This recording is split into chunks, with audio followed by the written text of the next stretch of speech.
Shalom, selamat pagi. Kasih dan damai Kristus tetap menyertai kita sekalian. Kita bertemu kembali dalam renungan hari Rabu tanggal 16 November 2022. Membantu orang lain adalah bumbu rahasia untuk hidup senantiasa mendapatkan kebahagiaan sejati. Kita berdoa.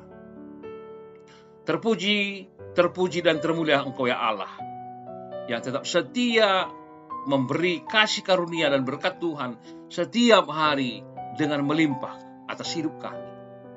Biarlah kami tetap setia untuk saling mengasihi dan menjadi terang bagi dunia ini. Di dalam nama Tuhan Yesus kami berdoa. Amin. Firman Tuhan Galatia 6 ayat 2, bertolong-tolonganlah menanggung bebanmu, demikianlah kamu memenuhi hukum Kristus.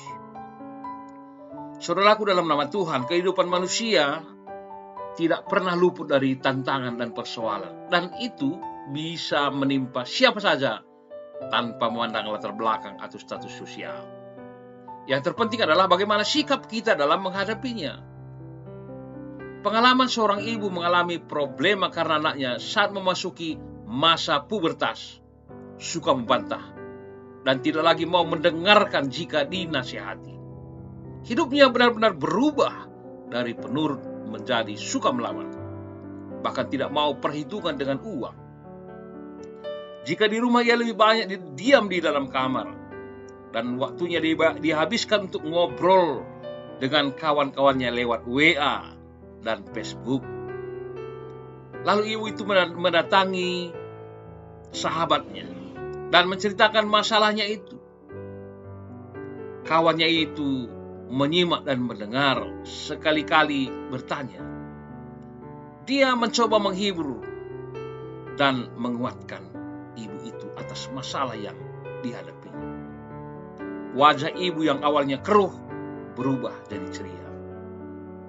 Dengan mendengar curhat sahabatnya, menyimak dan berempati, itu berarti kita ikut merasakan suasana hatinya, kegalauan persoalan yang sedang melanda hidupnya, sehingga dapat memberikan nasihat bagaimana menghadapi perkembangan anak remaja. Sesungguhnya itu merupakan sebuah bentuk kecil dari sebuah pertolongan. Hari ini kita bisa saja pada posisi menolong orang lain, tapi siapa tahu pada kesempatan lain kitalah yang berada pada posisi yang butuh pertolongan. Mengapa? Karena dalam hidup tidak semua hal dapat kita kerjakan sendiri. Maka pedulilah terhadap orang lain. Dan kalau bisa kita tolong, mari kita tolong sendiri. Saudara, dalam nama Tuhan, dengan saling membantu sebagai saudara seiman, maka beban kita akan terasa lebih ringan. Dan percayalah, tanpa sepengetahuan kita, Tuhan bisa bekerja menyelesaikan masalah yang kita hadapi dengan caranya yang ajaib. Ingatlah, kita sering dipakai Tuhan menjadi subjek, pelaku, yakni untuk meringankan untuk mereka yang membutuhkan pertolongan. Demikian juga pada hari lain, justru kita yang membutuhkan pertolongan. Kasih adalah hukum Kristus yang memberitakan kita mengasihi orang lain. Di dalam kasih ada perbuatan menolong dan membantu, kerelaan berbagi bagi orang lain, dan mempersembahkan apa yang bisa dipersembahkan kepada Tuhan. Memenuhi apa yang dikehendaki Kristus dilakukan dengan kesediaan dan kerelaan melakukan kasih. Berarti kita mampu mengulurkan tangan untuk menolong orang lain dalam hidupnya. Kita semua tanpa terkecuali memiliki modal dasar dalam upaya bertolong-tolongan. Oleh sebab itu, yang menjadi pertanyaan, dari mana kita mulai? Sebaiknya kita selalu menjadi apa? Apakah yang dapat kuberikan? Bukan apakah yang aku dapatkan. Kecil atau besar, apa yang dapat kita berikan, lakukan dengan benar. Jangan selalu menjadi perdebatan. Yang pasti masing-masing pasti ada yang dapat kita berikan. Jadi prinsip yang kita anut sekarang ialah sukacita dalam memberi, bukan menerima. Itu jauh dari kehidupan yang diberkati oleh Tuhan.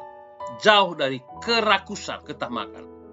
Tetapi ketika kita memberi, maka semua apa yang dijanjikan Tuhan akan menjadi nyata dalam kasih-Nya. Sekali lagi, apa yang kita miliki bukan untuk disombongkan, melainkan untuk disumbangkan. Tetapi itu semuanya adalah bagi kemuliaan pekerjaan Tuhan. Jadilah anak-anak Tuhan yang suka menolong dan memberi. Maka Tuhan akan menyatakan kemuliaan dan kuasa-Nya hingga berkat-berkat Allah melimpah di tengah-tengah kehidupan kita. Amin. Nyanyian rohani kita, Engkau Bapa yang mengasihiku. Mujur-jua, salam sehat dan tetap sukacita.